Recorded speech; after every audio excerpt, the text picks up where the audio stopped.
The sun was not yet up, but the path was already busy.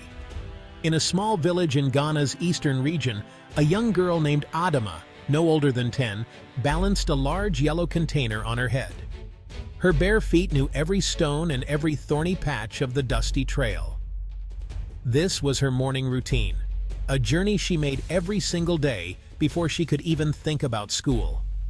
The journey was long, stretching over 3 miles to a murky, slow-moving stream that was their only source of water. It was a walk filled with danger, from snakes hiding in the tall grass to the simple risk of tripping and spilling the precious liquid they worked so hard to collect. For children like Adama, it stole their mornings, often making them late for school or too tired to concentrate in class. The water they brought back was often not even clean. It was cloudy with dirt and carried invisible dangers, bacteria and parasites that caused diseases like cholera, typhoid, and diarrhea. A full container could weigh as much as 40 pounds, a heavy burden for a small child or a grown woman to carry for miles. Before the sun reached its peak, Adama and her mother would finally return, their steps slower now under the heavy load. The water they carried had to be used carefully, rationed for drinking, cooking, and washing. This was the daily life for countless Ghanaians, a life defined by a fundamental need that remained just out of reach. The problem was widespread and deeply rooted. In many rural parts of Ghana, access to clean, safe drinking water was not a given.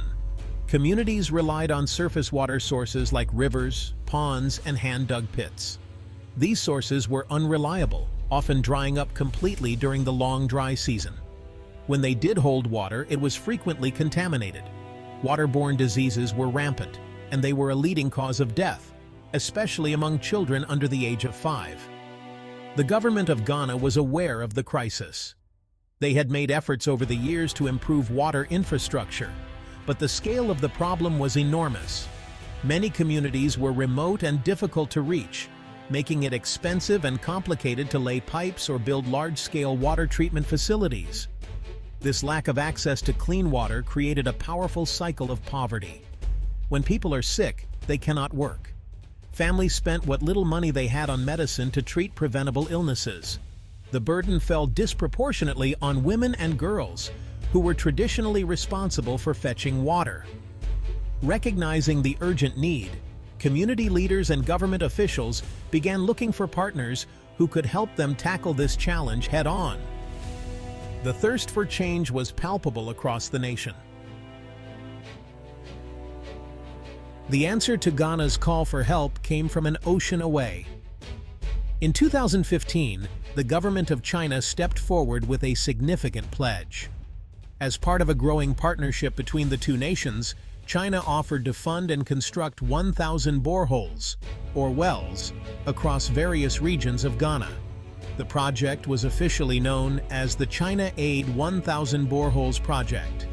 The project was managed by China's Ministry of Commerce and implemented by a Chinese geological and engineering company. They focused on 6 key regions: the northern, upper west, upper east, western, Volta, and eastern regions. The Chinese teams did not work in isolation. They collaborated with local Ghanaian workers and community leaders at every stage. The arrival of the drilling rig was a momentous occasion in each village. Villagers would gather to watch, their faces a mixture of curiosity and hope. For generations, they had only known the struggle of the long walk. The idea that clean water could come from deep within the earth, right there in their own community, was almost magical. When the drill finally hit water, a cheer would erupt from the crowd.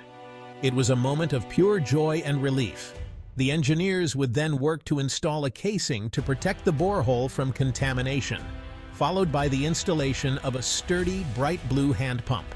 The final step was the official commissioning of the well. As the first gushes of clean, clear water flowed out, the celebration would begin. The long, exhausting walk for water became a thing of the past. Instead of a multi-hour journey, fetching water now took just a few minutes. The well became the new heart of the village, a central gathering place. The first drops of water from the new well were the first drops of a new life.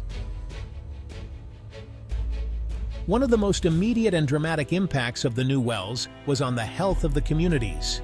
Before the boreholes, sickness from contaminated water was a constant presence.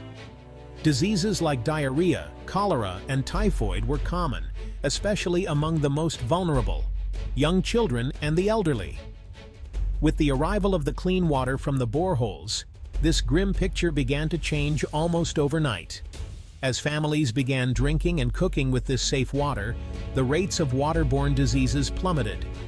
Community health workers and nurses reported a significant drop in cases of diarrhea and other related illnesses. The wells were, in effect, the most powerful medicine the villages had ever received. This improvement in health had a ripple effect throughout the community. Healthier people create healthier economies, and the wells provided the foundation for this transformation.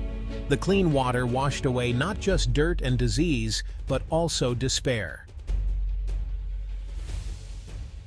Before the wells were built, the school day for many children, especially girls, began with the long walk for water. They would wake up before dawn to make the journey, returning home tired just as it was time to leave for school.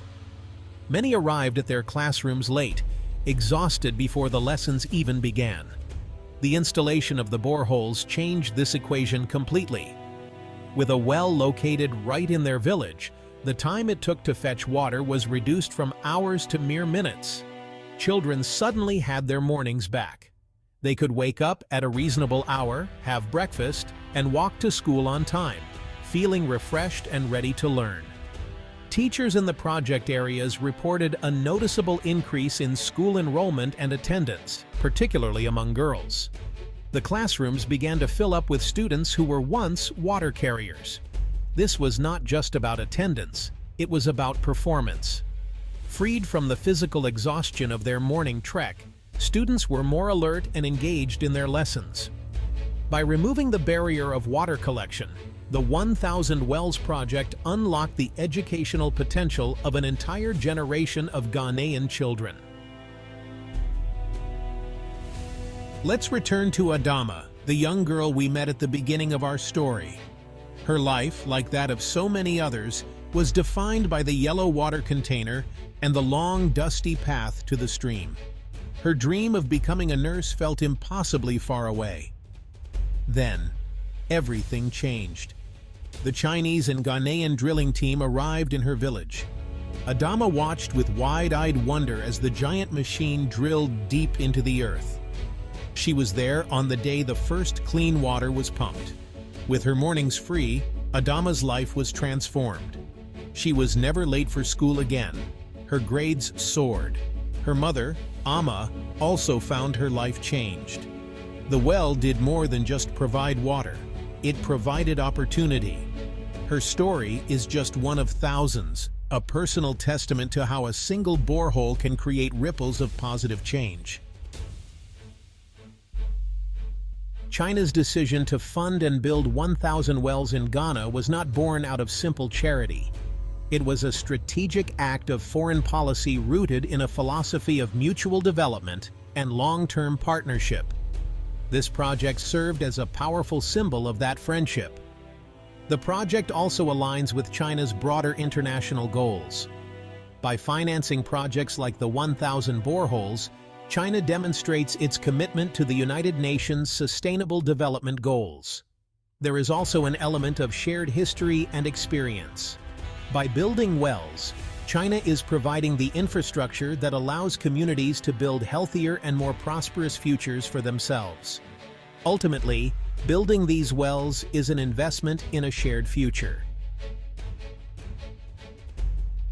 A single project, the construction of 1,000 wells, has created a powerful ripple effect that has spread across Ghana, transforming communities in ways that go far beyond just providing water. The first ripple was improved health, as waterborne diseases declined and families were freed from the cycle of sickness. This led to the next ripple: economic empowerment. Healthier adults could work more consistently, and women, freed from the burden of fetching water, could start small businesses. The next ripple spread to the classrooms. Children, especially girls, were able to attend school regularly and focus on their studies. An educated generation will create further ripples of its own, driving innovation, better governance, and sustainable development for decades to come. The project shows how a single, targeted intervention can have a cascading effect on all aspects of society. The friendship and trust built between the two nations through this project will pave the way for future collaborations. The positive outlook is clear. A single drop of clean water brings hope.